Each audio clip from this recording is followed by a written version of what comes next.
고린도후서 1장 8절부터 10절입니다. 우리 찾으신 줄 알고 함께 말씀을 읽겠습니다. 자, 시작. 형제들아, 우리가 아시아에서 당한 환난을 너희가 모르기를 원하지 아니하노니 힘에 겹도록 심한 고난을 당하여 살 소망까지 끊어지고 우리는 우리 자신이 사형 선고를 받은 줄 알았으니 이는 우리로 자기를 의지하지 말고 오직 죽은 자를 다시 살리시는 하나님만 의지하게 하심이라. 그가 이같이 큰 사망에서 우리를 건지셨고 또 건지실 것이며 이후에도 건지시기를 그에게 바라노라. 아멘. 사실 고난은 우리가 원하는 것은 아니지만 인생에서 고난이 빠지면 마치 맛있는 음식에서 맛을 내는 양념 하나가 빠진 것처럼 그 인생 자체가 무미건조해질 수 있다라고 생각을 합니다.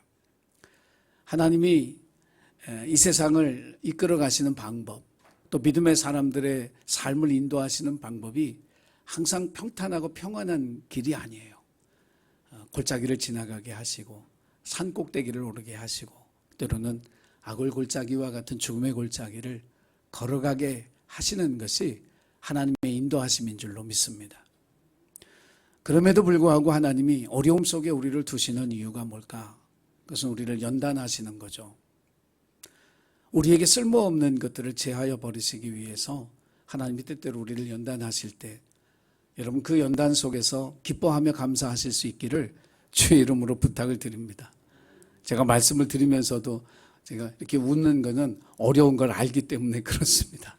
그런데 정말 실제로 그 기간이 지나고 나면 하나님께서 나에게 이게 필요 없어서 이걸 가지고 살면 안 됐어서 그것을 빼내시려고 이 연단 가운데 나를 두셨구나.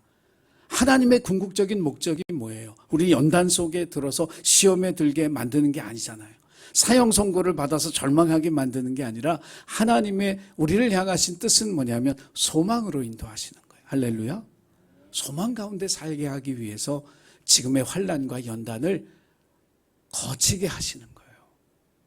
우리의 삶이 광야에서 끝나면 얼마나 허무해요. 가나안의 약속 그 땅까지 가야죠. 그리고 하나님은 우리를 그 땅으로 인도하신 것이 하나님의 계획이고 하나님의 목적인 줄로 믿으시기를 바랍니다. 여러분 한 주간을 지내면서 얼마나 많이 힘드셨어요? 얼마나 많은 수고를 하셨습니까? 그 고생과 수고를 하나님이 보시고 오늘 이 기도회를 통해서 또 이 밤에 쉴 때 하나님 위로해 주시고 새 힘 주시기를 주님의 이름으로 간절히 축원합니다. 좋은 신앙인이 어떤 사람이냐? 모든 상황 속에 감사하는 사람입니다. 이것만 되면 예수 잘 믿는 거예요. 하나님 기뻐하실 그런 믿음의 사람이 되는 거죠. 모든 상황 속에서 감사한다는 게. 이제 새벽 예배 저희가 예언서 계속 읽다가 지금 다니엘서 오늘 6장 읽었는데요. 잘 아시잖아요. 사자굴 속에 던져질 위기에 처한 오늘 다니엘서 6장. 근데 그 이야기 6장 10절 그가 왕의 어인이 찍힌 줄 알고도 자기 집으로 돌아가서는 예루살렘으로 향한 열린 창 밑에서 예전에 하던 그대로 하루에 3번 기도했다. 근데 그 말씀의 제일 마지막 구절이 뭐냐면 하나님께 감사하였더라. 참 읽을 때마다 은혜가 되고요.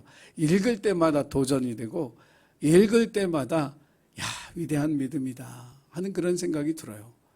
바벨론에 포로로 잡혀와서 가진 고생을 하면서 총리가 되고 거기서 가정도 이루고 재물도 쌓고 사람들에게 명성도 얻고 그 지혜를 인정받아서 왕의 신임이 두터운 그 모든 것을 다 잃어버릴 위기에 처했는데 초조해하거나 당황하거나 불안해하거나 두려워하지 아니하고 하나님께 감사하였더라. 정말 그 신앙이 되고 싶어요. 그 신앙으로 살고 싶어요. 근데 다니엘이 그랬다면 우리에게 그런 견고한 믿음을 주실 하나님을 기대할 때 저와 여러분도 다니엘과 같이 고백할 수 있게 될 줄로 믿습니다. 고난을 바라보는 눈이 달라지면 충분히 가능한 이야기죠. 사자굴 속에 던져지는 게 다니엘에게 있어서는 모든 것을 잃어버릴 위기가 아니라 살아계신 하나님을 만날 복된 기회가 되는 거예요. 할렐루야. 이 믿음이 저와 여러분에게도 있어서 어떤 환난이나 역경이 우리 앞에 찾아온다 할지라도 하나님이 내게 하나님을 만날 기회를 주셨구나. 내가 어떤 모습으로 하나님을 만날까? 어떤 상황 속에서 하나님을 만날까? 어떻게 나를 위로하시고 어떻게 나를 도와주시고 어떻게 나를 복주시는 하나님을 만날까? 그 기대감으로 살아갈 수 있는 믿음의 사람들이 되시기를 주의 이름으로 축원합니다. 사실 사도 바울을 우리가 잘 몰라서 그렇죠. 기독교 역사상 가장 많은 업적을 남긴, 가장 많은 하나님의 역사를 이룬 사람이 사도 바울입니다. 그 이전에도 없었고 그 이후에도 없어요. 사도 바울만한 사람이 없어요. 교회를 그렇게 세우고 하나님의 리더들을 막 세우고 가는 곳마다 하나님의 기적과 능력을 나타내서 전 세계를 복음화하는 일에 있어서 사도 바울이 없었다면 정말 이런 복음의 역사가 나타날 수 없었을 거예요. 그런데 그렇게 우리가 보는 그 위대한 사도 바울의 업적 밑에는 뭐가 있었냐면 사형 선고를 받은 것 같은 그런 아픔과 그런 절망과 그런 슬픔과 그런 눈물이 감추어져 있었다는 거예요. 사도 바울의 위대한 믿음은 정말 이 사도 바울에게서 우리가 배워야 될 믿음은 뭐냐면 그런 모든 고난 속에서 우리가 고린도후서 읽으면서 그 고난의 리스트 여러분 보셨죠? 뭐 유대인에게 40에 하나 감한매를 5번 맞았고 뭐 강에 빠져서 일주일을 지내고 뭐 하고 뭐 그런 그 고난의 리스트를 쭉 보면 이야 이런 고난을 당했으면 욥도 흔들렸는데 사도 바울은 어떻게 안 흔들렸을까? 그런 생각이 들 만큼 어마어마한 고난과 환난을 당했는데 견디는 거예요. 버티는 거예요. 믿음에서 떠나지 않는 거예요. 그게 도대체 왜 그럴까? 하나님을 의지하는 법을 알아요. 사랑하는 우리 예신교회 가족 여러분, 하나님을 의지하는 법을 배우기를 주님의 이름으로 부탁을 드립니다. 하나님만 의지하는 법을 배우면 모든 환난과 고난, 사형 선고를 받는 그 상황 속에서도 승리하며 하나님의 사역을 감당해 나가는 주님의 일꾼이 될 줄로 믿습니다. 그게 뭐냐면 버리는 거예요. 하나님을 의지하기 위해서는 내게 의지가 되는 것들을 버려야 주님이 내 의지가 되는 거예요. 내 속에 내가 세상의 것들을 붙들고 의지하고 있는데 어떻게 주님이 나의 의지가 되고 나의 힘이 되고 나의 방패가 되고 나의 피난처가 되겠어요? 그렇게 될 수는 없는 법이에요. 사도 바울에게 있어서 이 땅의 것, 뭐 많은 재물, 학문적인 업적, 뭐 어떤 로마 시민권 이런 것들, 자랑할 만한 것들, 정말 세상에 내놔도 누구나 다 부러워할 만한 그런 것들 배설물처럼 버릴 때 주님을 온전히 의지할 수 있는 믿음에 설 수 있었던 거예요. 그 저와 여러분도 동일해요. 그 원리는 동일한 거예요. 내가 세상에서 돈 좀 벌고 성공하고 인정받고 내 재능이 많고 이런 것들이 내 의지가 되어질수록 하나님을 온전히 의지하는 믿음에서 멀어질 수밖에 없는 거예요. 이 사실을 저와 여러분이 깨닫고 버리는 결단이 있기를 주의 이름으로 축원합니다. 왜 하나님이 아브라함을 하란에서 그 멀쩡하게 잘 사는 그 땅에서 가나안 땅 아무도 없는 아무 연고도 없는 그 좋은 환경도 아닌 그곳에 딱 두셨겠어요. 하나님만 의지하고 살아가는 믿음의 삶을 살게 하시려고 그곳에 불러내셨잖아요. 거기서 거부가 되고 거기서 지도자가 되고 믿음의 조상이 되고 세상 모든 민족을 축복하는 사람이 되어진 것처럼 하나님만을 의지할 때 하나님의 우리를 통해서 하나님의 놀라운 일들을 행하여 가실 줄로 믿으시기를 바랍니다. 오늘 우리 김수진 선교사님을 위한 기도 제목을 남겨놓고 있는데